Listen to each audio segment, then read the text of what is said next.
what do we know about the Zika virus so far? Well, what we do know is there's currently no vaccine or cure, so governments are focusing on targeting the mosquitoes that carry it.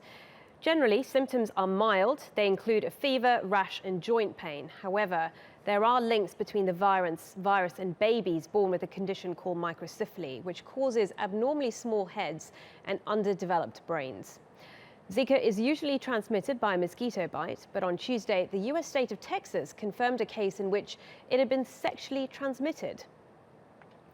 Let's get more on this. We're joined by Hugh Pennington. He's a professor of bacteriology at the University of Aberdeen. Many thanks for joining us, Professor. Let's start with this case transmitted by sex in Texas. Is this a game changer, the fact that Zika can be transferred through sex? No, I don't think it's a game changer. We've had one case before reported of transmission this way. It's going to be a very unusual and very rare form of transmission. It doesn't change the picture at all. Mosquitoes will be transmitting 99.999% of cases, and it's the mosquitoes that have to be attacked. And it's very good news that the Brazilian president is making such a strong push to get rid of it. Brazil was very successful in eradicating this mosquito in the 1940s and 50s, but it came back. Now they're going to have another go at it. So is that what you think the priority is, focusing on the spread rather than, say, finding a vaccine or finding out more about this virus? Well, we have to do all these things, but we know that we can control the mosquito. We don't have to do any more research to find out how to do it.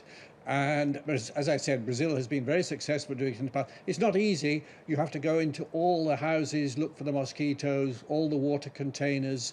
And we know that the favelas, for example, in Brazil, they have their own water tanks, and the mosquito breeds in them, for example. And it's going to be one of those basically tasks where everybody, all the communities in Brazil, have to pull together, and I'm sure they will. And controlling the mosquito will stop the virus spreading.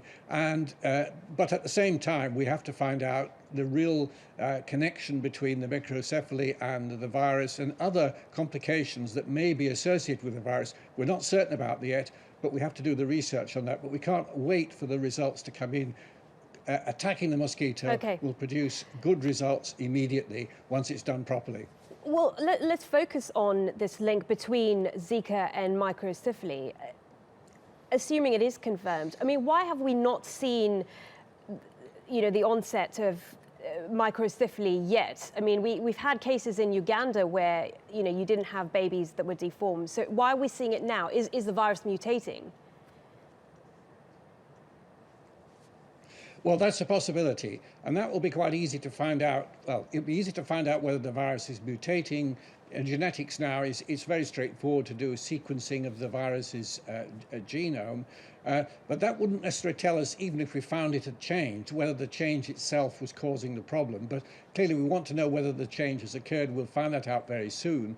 But actually making the definite link between microcephaly and infection is not going to be very easy, and a lot of research is going to be needed to find this out. But at the moment, the World Health Organization and Brazil itself are using a precautionary principle. We're not going to wait for all the evidence to come in. We're assuming there's a link, and we're attacking the virus through attacking the mosquito that spreads it as the best response to that. So let's hope there isn't a formal link established. It's not certain yet.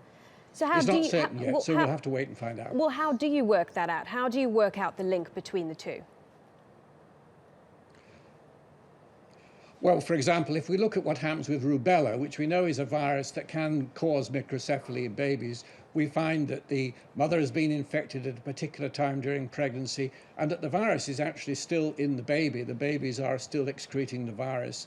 And there is a particular set of malformations caused by that particular virus. Now, rubella is not a problem in Brazil. They eradicated rubella in Brazil. So we know it's not rubella that's causing the microcephaly, but we have to use the same approaches we use to find the link between that virus and microcephaly to be certain that there is a link. And it's not going to be very easy. We have to find out when the mothers were infected, for example.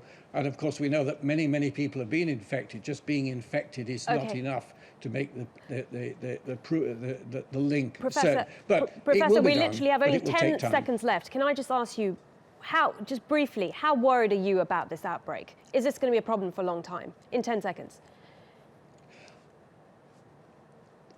It might be.